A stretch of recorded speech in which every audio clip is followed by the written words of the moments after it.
सदियों से नदियों का इस्तेमाल माल और जन परिवहन के लिए किया जाता रहा है। आज भी नदियों के जरिए भारी सामानों की ढुलाई सड़क या रेल के मुकाबले सस्ती और कम प्रदूषण फैलाने वाली होती है। एक सदी पहले तक गंगा नदी भी एक व्यस्त जलमार्ग थी। रेलवेज के विकास के साथ इसका इस्तेमाल तकरीबन खत्म हो गया, लेकिन अब स्थिति बदल रही है। In the very early days of government, we announced the Sagar-Mala project. It also focuses on promoting port-led development. We have enacted a legislation for declaring 111 waterways as national waterways. माननीय प्रधानमंत्री के स्वप्न को सागरमाला एवं जलमार्ग विकास द्वारा साकार करने का प्रयास तेजी से जारी है।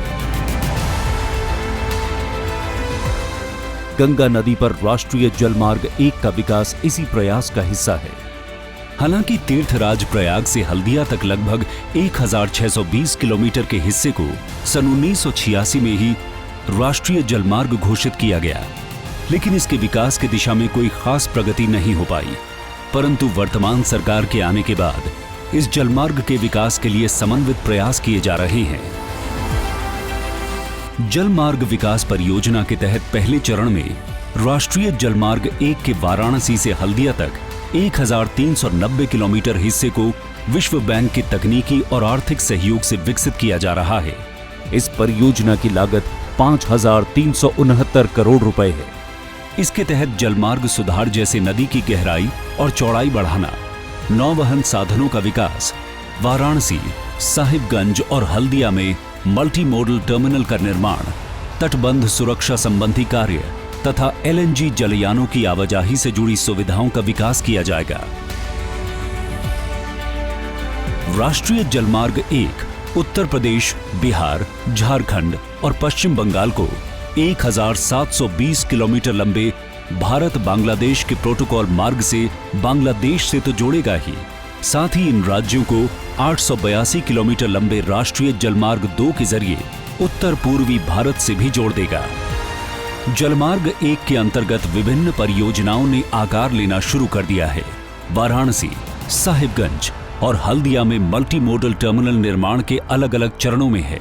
साथ ही गाजीपुर और कालू घाट में इंटर मॉडल टर्मिनल बनाए जाएंगे। फरक्का में एक नई नेविगेशन लॉक को भी निर्मित किया जा रहा है। इसके पूरा होने पर माल और जन परिवहन के लिए एक सस्ता और बेहतरीन विकल्प उपलब्ध हो जाएगा।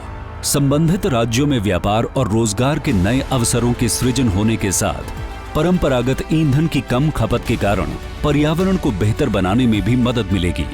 प्राकृतिक संसाधन समृद्ध राज्य झारखंड में मल्टी मॉडल टर्मिनल के माध्यम से विकास और रोजगार की दिशा में संभावनाओं के नए द्वार खुलेंगे। इस मल्टी मॉडल टर्मिनल के निर्माण में 467.9 करोड़ रुपयों की लागत आएगी। 2019 में पूरा होने के बाद इस टर्मिनल की क्षमता 24 लाख टन प्रति वर्ष होगी। इस टर्मिनल में 2 जलयानों की बर्थिंग की जगह stockyard, conveyor belt, barge loader समेत सभी आधुनिक सुविधाएं होंगी। ये टर्मिनल झारखंड को बंगाल की खाड़ी के माध्यम से दुनिया से जोड़ देगा। यहां से राजमहल, चुपरबीता और हुर्रा खानों का कोयला, स्टोन चिप और निर्माण सामग्रियों जैसे कच्चे माल को बाहर भेजा जा सकेगा।